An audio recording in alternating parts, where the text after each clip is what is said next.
Hello everyone, আশা করছি প্রত্যেকেই ভালো আছো। তো আজকে আমরা আরও একটা নতুন ক্লাস নিয়ে চলে এসেছি। আজকের আমাদের ক্লাসের বিষয় হচ্ছে বর্ধমান ইউনিভার্সিটির বিএ থার্ড সেমিস্টার ইংলিশ মেজরের সিলেবাস। অর্থাৎ তোমরা যারা বর্ধমান ইউনিভার্সিটির আন্ডারে বিএ 3 ইয়ার্স মেজর পড়ছো বা যারা বিএ 4 ইয়ার মেজর পড়ছো তাদের সিলেবাস। তো বেসিক্যালি এটা থার্ড সেমিস্টারের সিলেবাস। সেকেন্ড সেমিস্টারের পর এরপর তোমাদের থার্ড সেমিস্টার শুরু হবে। তো সেই থার্ড সেমিস্টারের সিলেবাসে কি কি আছে সেই বিষয়গুলো আমরা বুঝবো, এবং তোমরা কোন কোন বই কিনবে, কোন জিনিসগুলো বেটার হবে তোমাদের জন্য, সেই বিষয়গুলোর ওপর আমি আজকের ক্লাসে বলবো। তার সাথে তোমরা যারা আমার অফলাইন বা আমার অনলাইন ক্লাসে জয়েন করতে চাও সেই বিষয়েও ডিটেলস আমি বলবো। তো টোটাল ভিডিওটা ভালো করে দেখো। টোটাল ভিডিওটা ভালো করে দেখলে সমস্ত যে ডিটেলস ধারণা থার্ড সেমিস্টারের সিলেবাস নিয়ে সেটা তোমাদের কাছে ক্লিয়ার হয়ে যাবে। তো থার্ড সেমিস্টার ইংলিশ মেজর বা ইংলিশ অনার্স নিয়ে যারা পড়ছো সেটা 3 ইয়ারও হতে পারে, মানে 3 বছরেরও হতে পারে, বা 4 ইয়ার্স যেটা আছে 4 বছর সেটাও হতে পারে। তো সেখানে তোমাদের কি কি পড়তে হচ্ছে? প্রথমত, থার্ড সেমিস্টারে তোমাদের মেজর পেপার দুটো পড়তে হবে। অর্থাৎ তোমরা ফার্স্ট সেমিস্টারে একটা মেজর পেপার পড়েছো, সেকেন্ড সেমিস্টারেও তোমরা একটাই মেজর পেপার পড়েছো, কিন্তু থার্ড সেমিস্টারে তোমাদের কিন্তু মেজর পেপার দুটো হয়ে যাবে। তো আমরা আজকের ক্লাসে বেসিক্যালি ওই মেজর পেপারগুলোকে নিয়ে ডিসকাস করব। দেখো, ইংলিশ অনার্স বলতে গেলে মেজর পেপারগুলোকে বোঝায়। তো ইংলিশ অনার্সের যে পেপার অর্থাৎ মেজর পেপারগুলো, সেগুলোর ওপর আমরা ডিসকাশনটা করব। ওকে? তো তার সাথে তোমাদের আরেকটা পেপার পড়তে হয়, তোমরা জানো, এসইসি যাকে বলা হয়। তো সেই এসইসি পেপারটা সম্পর্কে আমি আজকের ক্লাসে একটু করে বলে দেবো, অন্য আরেকটা ক্লাসে আমি সেটা সম্পর্কে ডিটেলসে বলবো। আজকে জাস্ট আমি মেজরগুলো নিয়ে বলবো, ভালো করে শোনো। তো প্রথম যে মেজর পেপার, তোমাদের দুটো মেজর পেপার রয়েছে থার্ড সেমিস্টারে। প্রথম মেজর পেপার হচ্ছে ইএনজিএল 3011। ইএনজিএল 3011 অর্থাৎ ইংলিশ থার্ড সেমিস্টার 1 নম্বর পেপার।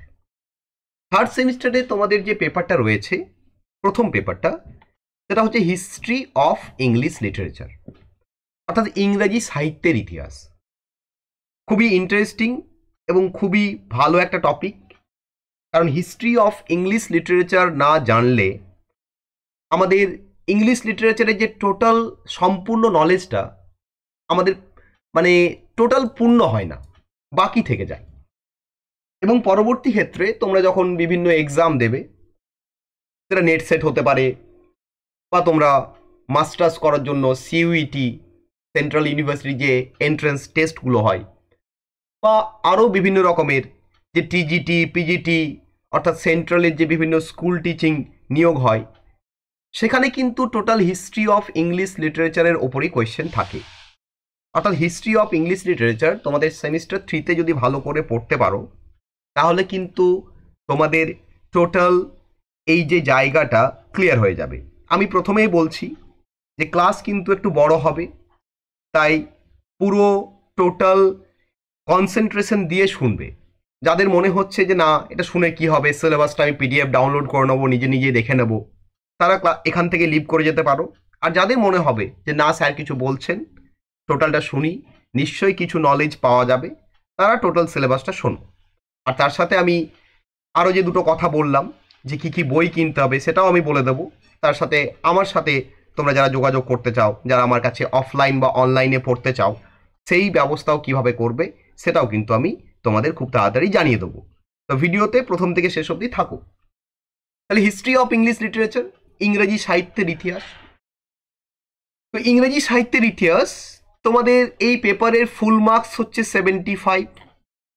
তার মধ্যে 60 মার্কস ফাইনাল এক্সাম হবে, আর 15 মার্কস ইন্টারনাল এক্সাম হবে। তোমরা অলরেডি এই মার্কসের প্যাটার্নটা জানো, কারণ অলরেডি তোমরা দুটো সেমিস্টার দিয়েছো, ফার্স্ট সেমিস্টার এবং সেকেন্ড সেমিস্টার। তোমাদের এই ইন্টারনাল এবং যে থিওরি পেপার বা ফাইনাল এক্সাম এগুলো সম্পর্কে তোমাদের ধারণা আছে। এবং তোমরা কোয়েশ্চেন প্যাটার্নটাও জানো যে তোমাদের কীরকম কোয়েশ্চেন প্যাটার্ন হয়। তোমাদের 2 মার্কসের কোয়েশ্চেন থাকে, অর্থাৎ অবজেক্টিভ কোয়েশ্চেন্স। 2 মার্কসের কোয়েশ্চেন থাকে 10টা। আর থাকে তোমাদের 5 মার্কসের কোয়েশ্চেন। 5 মার্কসের কোয়েশ্চেন তোমাদের 4টে লিখতে হয়। আর থাকে তোমাদের 10 মার্কসের কোয়েশ্চেন। 10 মার্কসের কোয়েশ্চেনও তোমাদের 2টো লিখতে হয়। টোটাল তোমাদের এই 3টে মিলিয়ে 60 মার্কসের যে রিটেন এক্সাম সেটা হয়। এগুলো তোমাদের জানা আছে, এগুলো নিয়ে তাই আমি আর ডিটেলসে বললাম না, জাস্ট একটুখানি বলে দিলাম। এবার আমরা সিলেবাসটাকে নিয়ে আলোচনা করি। দেখো, হিস্ট্রি অফ ইংলিশ লিটারেচার, ইংরেজি সাহিত্যের ইতিহাস, একটা বিরাট বড় সেকশন। মানে একেবারেই সেই শুরু হচ্ছে ওল্ড ইংলিশ পিরিয়ড থেকে, অর্থাৎ অ্যাংলো স্যাক্সন পিরিয়ডে শুরু হবে এবং সেটা গিয়ে শেষ হয় পোস্ট মডার্ন পিরিয়ডে। দেখো, শেষ তো নেই বাবা, ইংলিশ লিটারেচারের শেষ নেই। পোস্ট মডার্নের পর এখন যেটা চলছে, এই যে আমরা 2024 সালে রয়েছি, কিছুদিন পর 2025 হয়ে যাবে, তারপর 26 হয়ে যাবে। এই যে ইয়ারগুলো আমরা থাকবো বা রয়েছি, এগুলো তো ইতিহাস লেখা হবে, পরবর্তী ক্ষেত্রে তো এগুলো ইতিহাস হবে। তাহলে এগুলোকে কন্টেম্পোরারি এরা বলা হয়। তাহলে শুরু হবে ওল্ড ইংলিশ একবারই প্রাচীনকালে, আর শেষ বলে কিছু নেই, মোটামুটি একবারই আমাদের পোস্ট মডার্ন এবং আমাদের contemporary period of the history of English literature. এবার তোমাদের সিলেবাসে কটা দিয়েছে, তোমাদের সিলেবাসে কতটা দিয়েছে সেটা আমরা দেখব। দেখো, ভালো করে সিলেবাসটাকে বুঝবে। হিস্ট্রি অফ ইংলিশ লিটারেচার, তারপরে দেখো বোল্ড করে দেওয়া রয়েছে all periods are to be studied along with their social and cultural context. অর্থাৎ ইংরেজি সাহিত্যের ইতিহাস যেমন তোমরা পড়বে, যেমন তোমরা বিভিন্ন রাইটারকে পড়বে, বিভিন্ন পিরিয়ডকে পড়বে, তার সাথে সাথে সেই পার্টিকুলার পিরিয়ডটার সোশ্যাল ব্যাকগ্রাউন্ড, কালচারাল ব্যাকগ্রাউন্ড কিন্তু পড়তে হবে, অর্থাৎ কনটেক্সটটা পড়তে হবে। যেমন ওল্ড ইংলিশ পিরিয়ড, তাকে অ্যাংলো স্যাক্সন পিরিয়ডও বলা হয়। তো অ্যাংলো স্যাক্সন পিরিয়ডকে কেন অ্যাংলো স্যাক্সন বলা হচ্ছে? তারপর যেমন মিডল ইংলিশ পিরিয়ড, তাকে বলা হয় অ্যাংলো নরমান পিরিয়ড। তো অ্যাংলো নরমান পিরিয়ডকে কেন অ্যাংলো নরমান বলা হচ্ছে? তারপর যেমন রেস্টোরেশন পিরিয়ড আছে, জেকোবিয়ান আছে, ক্যারোলাইন পিরিয়ড আছে। তো এই যে প্রত্যেকটা পিরিয়ড, এগুলোর কেন এরকম নাম, বা এদের পেছনে ইতিহাসকে, সেই সময় রাজতন্ত্র কেমন ছিল, সেই সময় পলিটিক্যাল লোডটা কেমন ছিল, সেই সময় সাহিত্য কিভাবে ইভলভ হলো, এই সমস্ত যে কালচারাল এবং সোশ্যাল কনটেক্সট, সেগুলোও কিন্তু জানতে হবে। প্রশ্ন কিন্তু শুধুমাত্র যে রাইটারদের ওপর আসবে না, তার সাথে সাথে সোশ্যাল এবং কালচারাল কনটেক্সটেও প্রশ্ন আসবে। তোমাদের টোটাল 4টে ইউনিট আছে। দেখো, unit 1, unit 2, unit 3 and unit 4। Unit 1-এ কি আছে? দ্য বিগিনিংস, অর্থাৎ অ্যাংলো সেকশন থেকে এজ অফ চসার অবধি। অর্থাৎ তোমাদের শুরু হবে অ্যাংলো সেকশন পিরিয়ড, অর্থাৎ হিস্ট্রি অফ ইংলিশ লিটারেচারের প্রথম পিরিয়ড, এবং কতদূর অবধি হবে? এজ অফ চসার, অর্থাৎ চসার যখন এলেন, চসারের টাইম অবধি। তাহলে এগুলো প্রত্যেকটা পিরিয়ড একটা করে এজে ডিভাইডেড, তাই না? তো এগুলো একটা সময়সীমা আছে, এগুলো তো একটা সময়সীমা থাকবে। অর্থাৎ তোমাদের ওল্ড ইংলিশ পিরিয়ড বা অ্যাংলো সেকশন মোটামুটি শুরু হবে ওই 449 থেকে। চসারের পিরিয়ড অর্থাৎ ধরে রাখো তোমাদের 1400 অবধি। তাহলে এটা হচ্ছে তোমাদের প্রথম টাইম লাইন। তোমরা পড়ছো 449 থেকে 1400 অবধি যে ইতিহাস এবং সেখানকার যে রাইটার তাদেরকে। তারপর দেখো শুরু হচ্ছে the late middle ages to the restoration of monarchy. অর্থাৎ মিডল পিরিয়ড, অর্থাৎ চসারের পরবর্তী পিরিয়ড থেকে রেস্টোরেশন পিরিয়ড অবধি। ওকে, তার মানে আমরা যদি এটাকে বলি যে কতটা টাইম পিরিয়ডের মধ্যে অ্যাড করব, তাহলে মোটামুটি আমরা 1401 থেকে কাউন্ট করব। 1401 থেকে কাউন্ট করে আমরা কতদূর নিয়ে যাব একে? রেস্টোরেশন পিরিয়ড অবধি।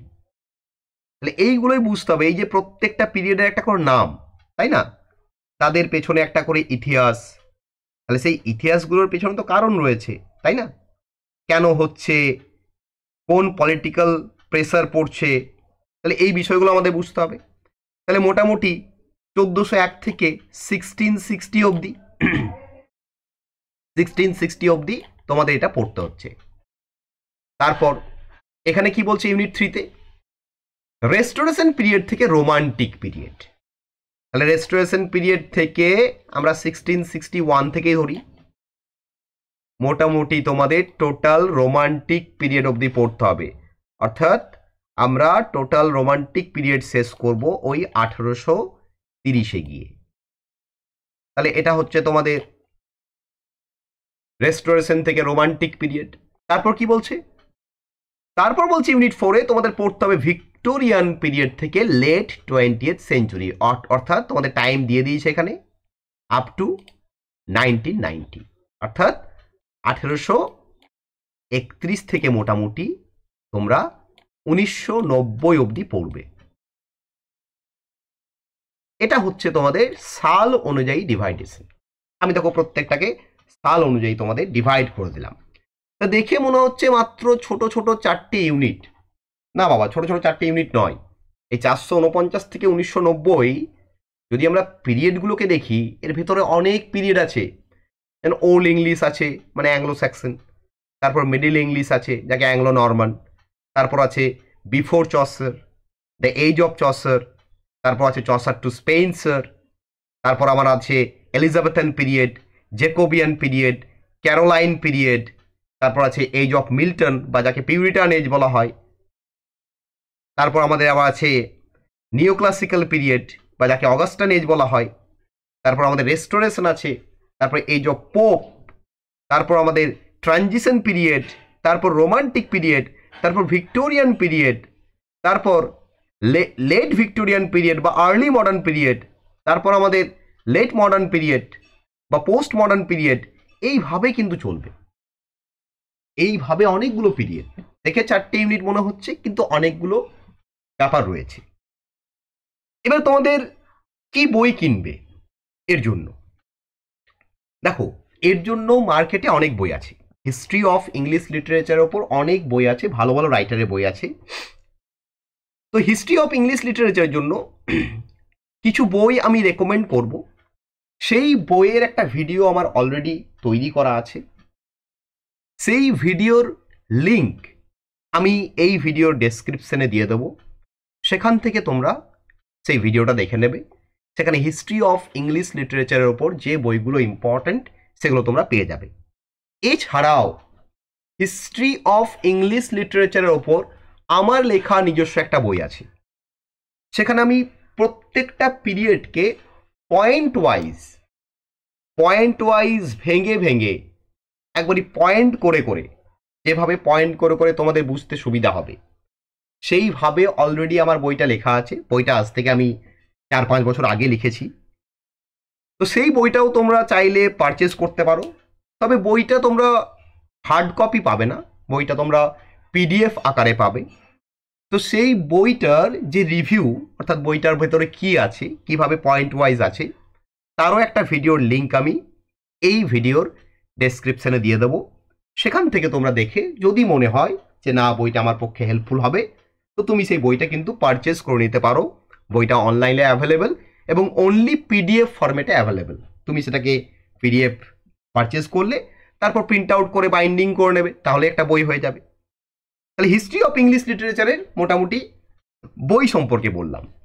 এবার যদি কারো মনে হয় যে আমি হিস্ট্রি অফ ইংলিশ লিটারেচার ভালো করে বুঝবো, তো হিস্ট্রি অফ ইংলিশ লিটারেচারের ওপর টোটাল, অর্থাৎ 449 থেকে শুরু করে 1990 অবধি টোটাল আমার ক্লাস করানো আছে। তোমরা যদি বলো আমরা সেই ক্লাসগুলো ফ্রিতে করব, ফ্রিতে সেই ক্লাসগুলো করতে পারো আমার এই ইউটিউব চ্যানেলেই, টার্গেট লিটারেচার, যেটা তোমরা দেখছো। এখানে প্লেলিস্ট করা আছে, দেখবে আমি হিস্ট্রি অফ ইংলিশ লিটারেচারের ওপর একটা প্লেলিস্ট করে রেখেছি। সেই প্লেলিস্টে একেবারেই অ্যাংলো স্যাক্সন পিরিয়ড থেকে শুরু করে, একবারই বিগিনিং থেকে শুরু করে, একবারই লেট মডার্ন পিরিয়ড বা লেট 20th সেঞ্চুরি অবধি সমস্ত ক্লাস করানো আছে। তোমরা একটা একটা করে চাইলে সেই সমস্ত ক্লাসগুলো সেখান থেকে করে নিতে পারো। ওকে, এটা তোমাদের ব্যাপার। তোমাদের যদি মনে হয় যে হ্যাঁ স্যার আমরা ফ্রিতে ক্লাস করব, তাহলে করবে। আর যদি মনে হয় যে না স্যার ক্লাস আমরা করব না, তাহলে করবে না। It depends on you. Okay, এছাড়া আমার সাথে যারা ডাইরেক্ট আমার কাছে পড়তে চাও, আমার অফলাইন বা অনলাইন কোর্সে জয়েন করতে চাও, তারা আমার সাথে হোয়াটসঅ্যাপে যোগাযোগ করতে পারো বা ফোন করতে পারো। দেখো আমার নাম্বার এখানে স্ক্রলিং হচ্ছে, ভিডিওর নিচে দেখো স্ক্রলিং হচ্ছে, সেখান থেকে তোমরা আমার নাম্বার কালেক্ট করে আমাকে ডাইরেক্টলি ফোন করতে পারো বা হোয়াটসঅ্যাপ করতে পারো। হোয়াটসঅ্যাপ করবে, হোয়াটসঅ্যাপ করলেই সুবিধা হয়। ওকে, এটা আমি একটা বিষয় বললাম।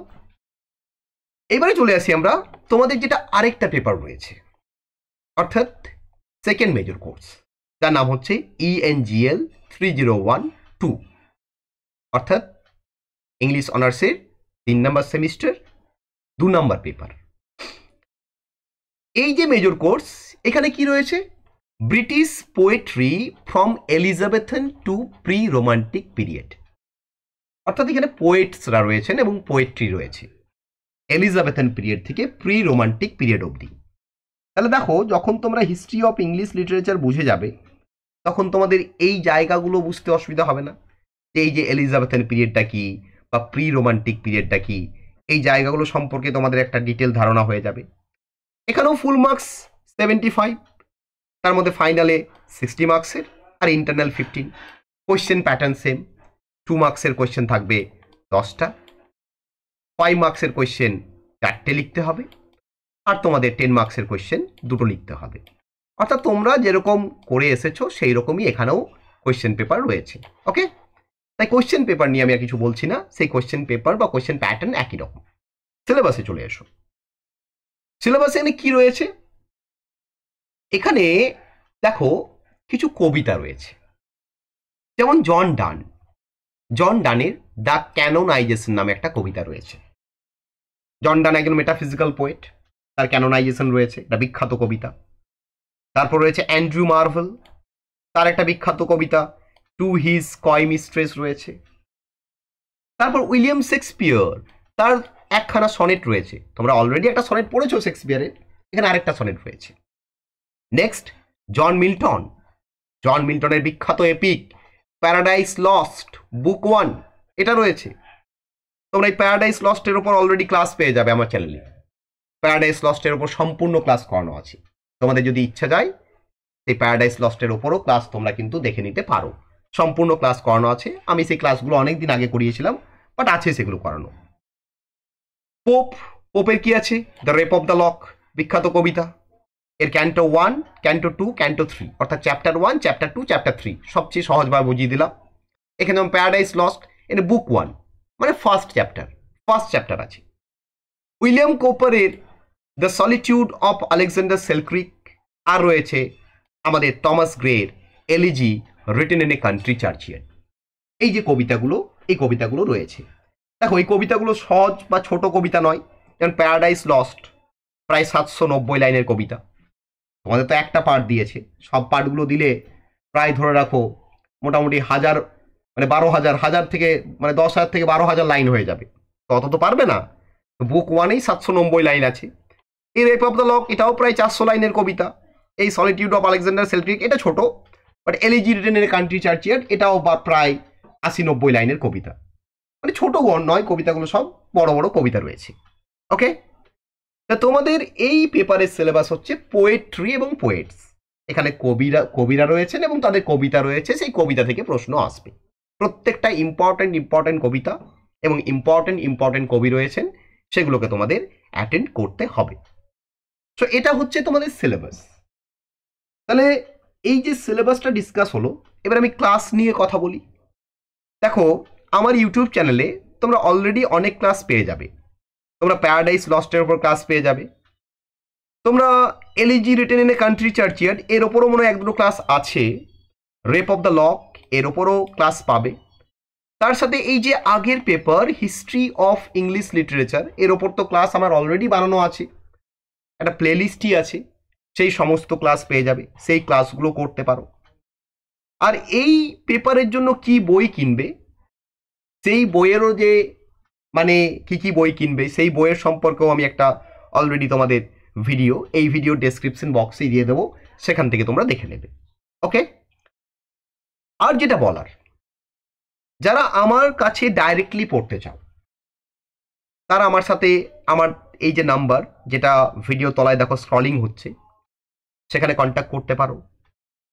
আমার ক্লাসে পড়লে তোমরা সমস্ত যে সমস্ত ক্লাসগুলো পাবে, লাইভ ক্লাস পাবে, অনলাইন অফলাইন দুটোই পাবে। কেউ যদি লাইভ ক্লাস করতে না পারো সে লাইভ ক্লাসের রেকর্ডিং পেয়ে যাবে। আমার নিজস্ব মোবাইল অ্যাপ্লিকেশন আছে, গুগল প্লে স্টোরে অ্যাভেলেবেল। আমার এই যে ইউটিউব চ্যানেলের যা নাম টার্গেট লিটারেচার, আমার মোবাইল অ্যাপ্লিকেশনেরও তাই নাম টার্গেট লিটারেচার। এছাড়া আমার নিজস্ব ওয়েবসাইট আছে, সেই ওয়েবসাইটেরও নাম টার্গেট লিটারেচার, গুগলে সার্চ করে দেখতে পারো। টার্গেট লিটারেচার নামে আমার ওয়েবসাইট রয়েছে, সেখানে তুমি বিভিন্ন নোটস আরে অনেক কিছুই পাবে। আমি সমস্ত লিঙ্কগুলো এই ভিডিও ডেসক্রিপশনে দিয়ে দেবো। তোমরা সেখান থেকে আমার মোবাইল অ্যাপ, তোমরা আমার ওয়েবসাইট, তোমরা আমার ব্লগ সব কিছু তোমরা অ্যাডজাস্ট করতে পারবে। তো আমার কাছে যারা ক্লাস করবে লাইভ ক্লাস পাবে, অফলাইনে চাইলে অফলাইন, অনলাইন চাইলে অনলাইন। কেউ যদি বলো অফলাইন অনলাইন টাইম হবে না, সে রেকর্ডেড ক্লাস পেয়ে যাবে, তার সাথে নোটস পেয়ে যাবে 2 মার্কসের, 5 মার্কসের, 10 মার্কসের। তার সাথে যেটা পাবে স্টাডি মেটেরিয়াল। অর্থাৎ এই যে আমার কাছে যারা ডাইরেক্ট পড়বে তারা আমার লেখা এই বই হিস্ট্রি অফ ইংলিশ লিটারেচার, এটা তো পাচ্ছই, এটা প্রিন্টেড আকারে পেয়ে যাবে। তার সাথে এই যে তোমাদের British poetry from Elizabethan two pre romantic period, এটারও যে স্টাডি মেটেরিয়াল, এটারও যে বই আমার নিজস্ব লেখা, সেই বইটাও কিন্তু তোমরা পেয়ে যাবে। অর্থাৎ টোটাল স্টাডি মেটেরিয়ালটা কিন্তু তোমাদের কাছে অ্যাভেলেবেল হয়ে যাবে। নোটস তো পাচ্ছই, সাজেশন তো পাবেই। সাজেশন কমন দিই কি না সেটা আমি বলবো না, সেটা আমার স্টুডেন্টরা যারা আমার কাছে অলরেডি এতদিন ধরে পড়ছে, আজকে আমি অনেক বছরই পড়াচ্ছি, তো যারা আমার কাছে অলরেডি পড়ছে তাদের কাছে জিজ্ঞেস করে নেবে, তারাই রিভিউ দিয়ে দেবে। ওকে, আর আমি কেমন ক্লাস করাই, আমার ক্লাস কেমন লাগে, সেটা আমার ইউটিউবে এত ভিডিও আছে। এই তো আমি বললাম হিস্ট্রি অফ ইংলিশ লিটারেচারের ভিডিওগুলো দেখো। আমি গ্যারেন্টি দিচ্ছি ইউটিউবে বা অন্য কোনো ক্লাসে আমি যেভাবে হিস্ট্রি অফ ইংলিশ লিটারেচার বুঝিয়ে দিয়েছি, বা আমার কাছে হিস্ট্রি অফ ইংলিশ লিটারেচার যতটা সহজে বুঝবে অন্য কোনো জায়গাতে বা ক্লাসে বা যাই হোক আশা করছি বুঝতে পারবে না। এটা আমি একটা, হয়তো তোমরা ভাববে যে স্যার খুব বাড়িয়ে চাড়িয়ে বলছেন। দেখো বাবা, বাড়িয়ে বলছি না, পারলে একবার দেখো ভিডিওগুলো। যদি মনে হয় যে তুমি বুঝতে পারছো না, যদি মনে হয় স্যার বাড়িয়ে চাড়িয়ে বলছেন, তারপর কমেন্ট করবে। আগে ভিডিওগুলো দেখো। হিস্ট্রি অফ ইংলিশ লিটারেচারের যে টোটাল ক্লাসগুলো, এত জটিল topic, history of English literature সবচেয়ে জটিল টপিক। যখন পড়বে তখন বুঝতে পারবে। এখন মনে হচ্ছে যে না পড়ে দেবো, কোনো ব্যাপার না, কিন্তু একবার যখন হিস্ট্রি অফ ইংলিশ লিটারেচার কলেজে পড়াতে শুরু করবে বা তুমি নিজে পড়বে, তখন বুঝতে পারবে যে জিনিসটা কতটা জটিল, মাথায় ঢুকতে কতটা অসুবিধা হয়। তো আমার ভিডিও দেখবে, আমার এক একটা ভিডিও তোমরা যদি দেখো সেখানে প্রচুর ভিউ আছে। বাংলাদেশ থেকে প্রচুর ছেলে মেয়ে দেখে, ইভেন পশ্চিমবাংলা বাদ দিয়েও বিহার থেকেও অনেকে হিন্দিভাষী মানুষ, তারাও যারা একটু একটু বাংলা বোঝেন তারাও দেখেন। তারা আমাকে কমেন্ট করেন, আমার সাথে হোয়াটসঅ্যাপে যোগাযোগ করেন যে স্যার আপনার ক্লাসগুলো খুব ভালো লাগে। তো তোমরা দেখো, তোমাদের জন্য তো ফ্রিতে ক্লাস দেওয়া আছে। আর যারা ক্লাসে জয়েন করবে তারা ডাইরেক্টলি আমার সাথে যোগাযোগ করে নেবে, আমি তাদেরকে ক্লাসে জয়েনিংয়ের প্রসেস বলে দেবো। ওকে, তো এটাই বলবো। এবং এই হচ্ছে সিলেবাসের ডিসকাশন। তাহলে আমি মেজর দুটো পেপারকে ডিসকাস করে দিলাম। এর সাথে তোমাদের একটা এসিসি পেপার আছে। এসিসি পেপারটা তোমাদের যেটা আছে সেটা হচ্ছে তোমাদের ট্রান্সলেশন স্টাডিজের ওপর। এটা হচ্ছে তোমাদের এসিসি পেপার। এসিসি পেপার তোমরা জানো 50 মার্কসের এক্সাম হয়, 40 মার্কস থিওরি হয় আর 10 মার্কস ইন্টারনাল হয়।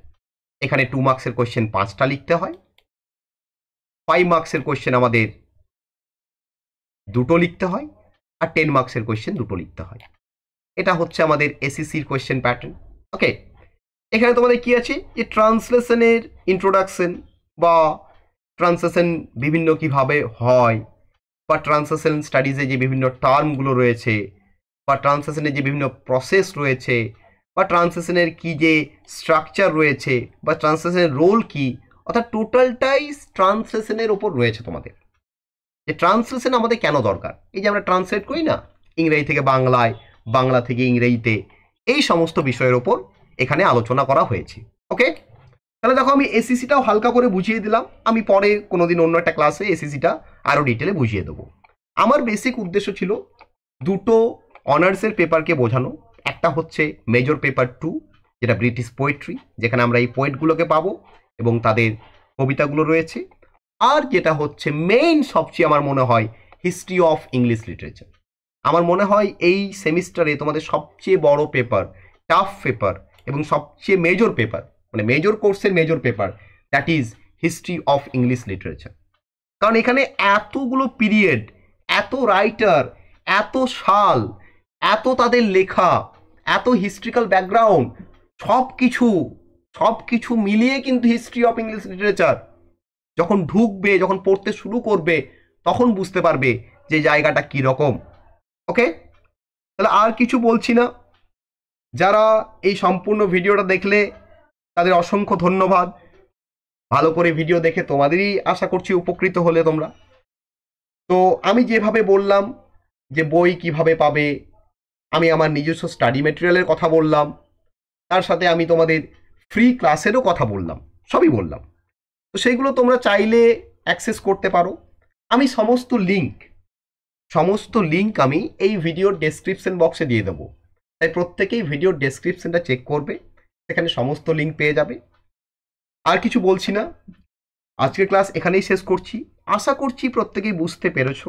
যদি বুঝতে না পেরে থাকো, কোনো জায়গায় কিছু প্রবলেম থাকে, সেটা অবশ্যই কমেন্ট করবে, আমি চেষ্টা করব তোমাদের সেই প্রবলেমটা সলভ করে দেওয়ার।